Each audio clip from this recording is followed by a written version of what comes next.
বান্দরবনের আসল সৌন্দর্যই তো হলো পাহাড়ি এই ঝর্ণা। আর আমরা বান্দরবন এসেছি পাহাড়ি ঝর্ণা দেখবো না, তা তো হতে পারে না। সবার মতো করে আমারও খুব ইচ্ছে ছিল পাহাড়ি এই ঝর্ণাটা দেখার, কিন্তু আমার আসলে ভাগ্যে হয়ে ওঠেনি। হ্যালো এভরিওয়ান, আসসালামু আলাইকুম। কেন হয়ে ওঠেনি সামনে আস্তে আস্তে ব্লগে শেয়ার করছি। এই তো নীলাচল থেকে মেঘের রাজ্যের নীলাচলের মেঘ, আকাশ, বাতাস সব কিছু দেখে এখন আমরা আমাদের চাঁদের গাড়ি করে নেক্সট ডেস্টিনেশনে চলে যাচ্ছি। আর এরপরে আমরা যাব স্বর্ণ মন্দির। যদিও আমরা সেখানে ঢুকিনি, আমরা হচ্ছে জাস্ট বাইরে থেকে একটু করে দেখে, কারণ আমাদের কারোরই ইচ্ছে ছিল না আমরা মন্দিরের দিকে ঢুকবো বা স্বর্ণ মন্দিরের দিকে দেখবো। আমাদের তো মূল আকর্ষণই তখন ছিল আমরা কখন ঝর্ণা দেখবো, ঝর্ণায় কখন আমরা যেয়ে নামবো, ঝর্ণাতে কখন আমরা ভিজবো। এই ভাবনা চিন্তার মাঝখান থেকেই আমাদের তো এই তো স্বর্ণ মন্দির যেটা বলে বা গোল্ডেন টেম্পল যেটা, সেটার মধ্যে আমরা কিন্তু চলে আসছি। তো সেটা আমরা বাইরে থেকেই, আমরা কেউ একদমই গাড়ি থেকেও নামিনি, সেখান থেকে সরাসরি আমরা একদম ঝর্ণার মধ্যে চলে আসছি।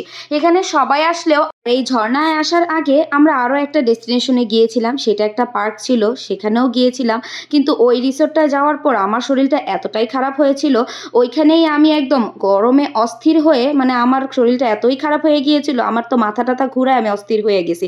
আমি সেই যে ওইখানে যে থাকা অবস্থায় গাড়ির মধ্যে যে বিছানা পেতে শুয়েছি, সেই শোয়া পর্যন্ত এই ঝর্ণা অবধি কিন্তু ছিলাম।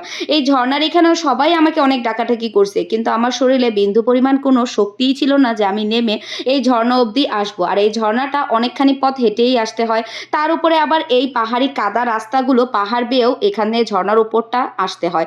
যদিও এই ঝর্ণাটা ওই দিন তো বৃষ্টি হয়েছিল, যার কারণে এখানকার পানি একদম ঘোলাটে, কারণ ঝর্ণার পাহাড়ের পানিগুলো সব বেয়ে নামছে, যার কারণে এই পানিগুলো একদম ঘোলাটে ছিল। কিন্তু পানিটা নাকি অনেকটাই সুন্দর ছিল। কিন্তু এখন এই ভিডিওটা এডিট করতে এসে আমার তো খুব আফসোস হচ্ছে, কেন সেই দিন আমি একটু যাইনি। কিন্তু বিশ্বাস করেন আমার শরীরটা একদমই চলছিল না।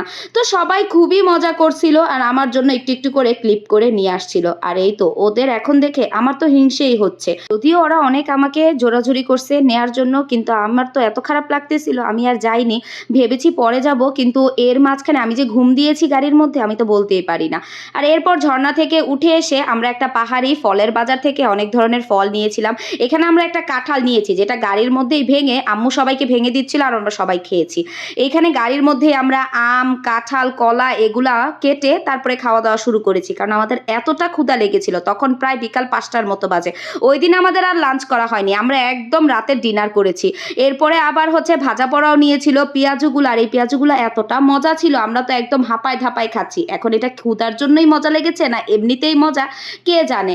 আমরা ওই দিন এত মজা করে এই গাড়ির মধ্যে যে সবাই খেয়েছি, গাড়ি আমরা রাস্তার ধারে থামিয়ে আমরা দোকানপাট থেকে খাবার দাবার কিনে তারপর এই গাড়ির মধ্যে বসে, চাঁদের গাড়ির মধ্যেই বসে খেয়েছি। এরপরে কারণ আমাদের আরও একটা ডেস্টিনেশনে যেতে হবে, রাস্তায় আমরা যেই রুটে ছিলাম কোনো ধরনের খাবার দাবারের দোকান ছিল না, জন্য আমরা পাহাড়ি একটা বাজার থেকে অনেক ধরনের ফল কিনে সেগুলাই খেয়ে একদম পেট পুড়ে নিয়েছি। এরপরে আমরা নেক্সট ডেস্টিনেশনে যাব, সেখানে তো অনেক লাফালাফি হয়েছে, সেটার ব্লগ কিন্তু আগামীকাল দিব। আর একদম এখন রাতের বেলা আমরা ডিনার করার জন্য আমরা চলে আসছি এই কলাপাতা রেস্টুরেন্টে। তো আজকের মতো টাটা, বাই বাই।